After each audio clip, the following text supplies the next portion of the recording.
ប្រជាជនបដិវត្តន៍ខ្មែរតែជាបកគុំនេះតែត្រូវបានបង្កើតឡើង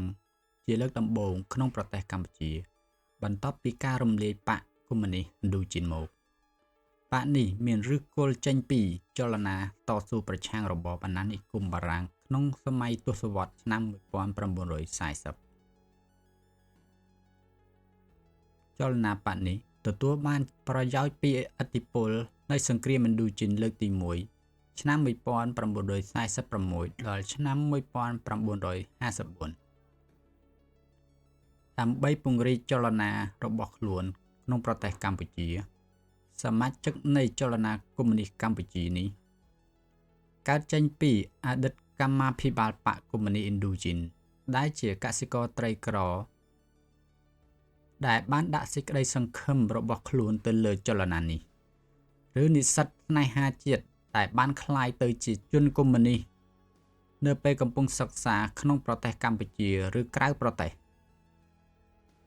បន្ទាប់ពីការបង្កើតបកនេះរួចមកបុគ្គលមួយចំនួនបានក្លាយទៅជាអ្នកដឹកនាំជាន់ខ្ពស់នៃគណៈកម្មការមជ្ឈិមបកដែលរួមមានសឹងងុកមីង ស៊ូហេង ទូសមុទ្រ និងច័ន្ទសម័យបកប្រជាជនបដិវត្តន៍ខ្មែរកំពុងដើរតួនាទីក្នុងការទាមទារឯករាជ្យពីបារាំងសម្រាប់ប្រទេសកម្ពុជាផងដែរដោយមានសហការជាមួយកងកម្លាំងខ្មែរឥស្សរៈជាច្រើនពាន់នាក់និងកងកម្លាំងទ័ពព្រៃនិងភាគីផ្សេងៗទៀតដែលមានគោលបំណងដូចគ្នាក្នុងការបញ្ឈប់របបអាណានិគមបារាំង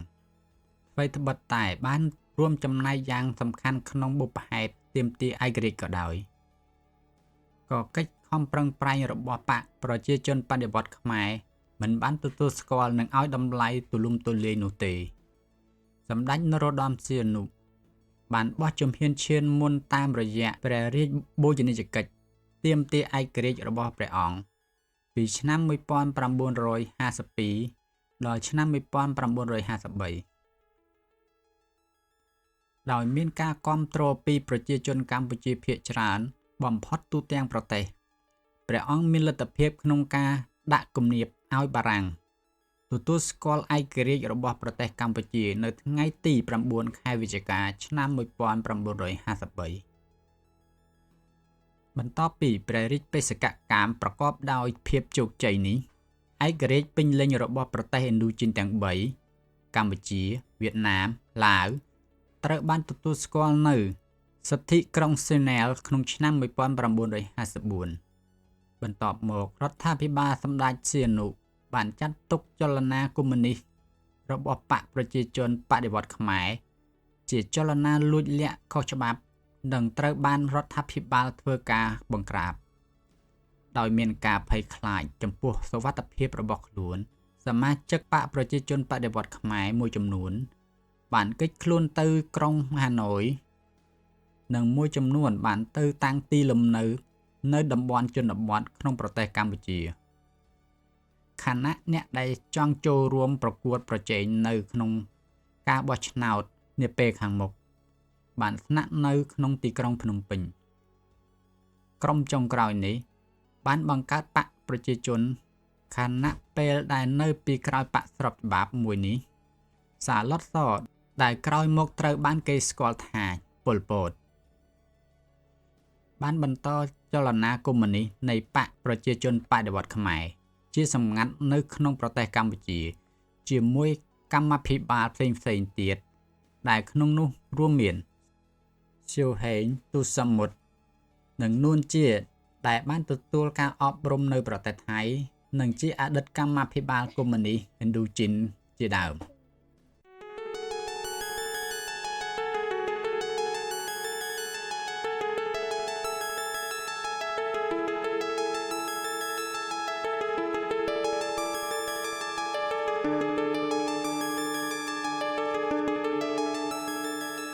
ព្រះបាទនរោត្តមសីហនុបានដើរតួនាទីយ៉ាងសំខាន់ក្នុងការទាមទារឯករាជ្យសម្រាប់ប្រទេសកម្ពុជាតាមរយៈព្រះរាជបូជនីយកិច្ចទាមទារឯករាជ្យរបស់ព្រះអង្គពីឆ្នាំ1952ដល់ឆ្នាំ1953ក្នុងឆ្នាំ1952ព្រះបាទនរោត្តមសីហនុ បានរំលាយសភាជាតិហើយឡើងកាន់តំណែងជានាយករដ្ឋមន្ត្រីខណៈពេលដែលព្រះអង្គនៅជាព្រះមហាក្សត្រនៅឡើយនិងបានសន្យាជាមួយប្រជារាស្ត្រថានឹងទាមទារឯករាជ្យឲ្យបានពេញលេញពីប្រទេសបារាំងក្នុងរយៈពេល3ឆ្នាំនៅថ្ងៃទី15ខែមិថុនាឆ្នាំ1952សម្ដេចនរោត្តមសីហនុបានប្រកាសប្រាប់ប្រជារាស្ត្ររបស់ព្រះអង្គថាខ្ញុំសន្យាជាឱឡារិកថានឹងធ្វើឲ្យបានសម្រេចឯករាជ្យនៃព្រះរាជាណាចក្រកម្ពុជាទាំងស្រុងក្នុងរយៈពេល3ឆ្នាំយ៉ាងយូរបំផុតដោយធ្វើឲ្យបាននៅការផ្ទេរពីបារាំងនៅសមត្ថកិច្ចចុងក្រោយទាំងឡាយតែបារាំងនៅរក្សាកាន់កាប់នៅឡើយហើយដែលបានកម្រិតព្រំដែននៃអធិបតេយ្យភាពខាងក្នុងនិងខាងក្រៅប្រទេសខ្ញុំរហូតមកដល់ពាក់កណ្ដាលឆ្នាំ1952បារាំងបានប្រគល់អំណាចនយោបាយដល់ប្រទេសកម្ពុជាក្នុងសហព័ន្ធបារាំងប៉ុន្តែវាមិនមែនជាឯករាជ្យពិតប្រាកដទេក្នុងខែកក្កដាឆ្នាំ1953ព្រះអង្គបានចាកចេញទៅកាន់ប្រទេសបារាំងដោយហេតុផលថាទៅព្យាបាលព្រះរាជសុខភាពគោលបំណងពិតប្រាកដនៃការធ្វើដំណើរនោះគឺដើម្បីទាមទារធិបតេយ្យភាពពេញលេញសម្រាប់ប្រទេសកម្ពុជាព្រះអង្គបានជួបជាមួយប្រធានាធិបតីបារាំងនិងមន្ត្រីម្នាក់ដែលទទួលខុសត្រូវលើបណ្ដារដ្ឋក្រោមអាណានិគមប៉ុន្តែការពិភាក្សាទាំងនោះបានបញ្ចប់ដោយមិនទទួលបានលទ្ធផលជាផ្លែផ្កាទេបន្ទាប់មកព្រះអង្គក៏បានធ្វើដំណើរទៅប្រទេសកាណាដានិងសហរដ្ឋអាមេរិកព្រះអង្គទ្រង់មានតម្រិះថាបញ្ហានៃការគំរាមកំហែងពីកុម្មុយនីសនៅក្នុងប្រទេសរបស់ព្រះអង្គគឺក្តីបារម្ភសំខាន់ក្នុងប្រទេសទាំងពីរនោះហើយក៏ជាចំណុចជំរុញការពិភាក្សានៅសហរដ្ឋអាមេរិកព្រះអង្គបានប្រាប់កាសែត The New York Times ថាដរាបណាបារាំងមិនប្រគល់ឯករាជ្យដល់ប្រទេសកម្ពុជានោះទេប្រជាជនកម្ពុជាដែលកំពុងចង់បានឯករាជ្យនឹងធ្វើការបះបោរ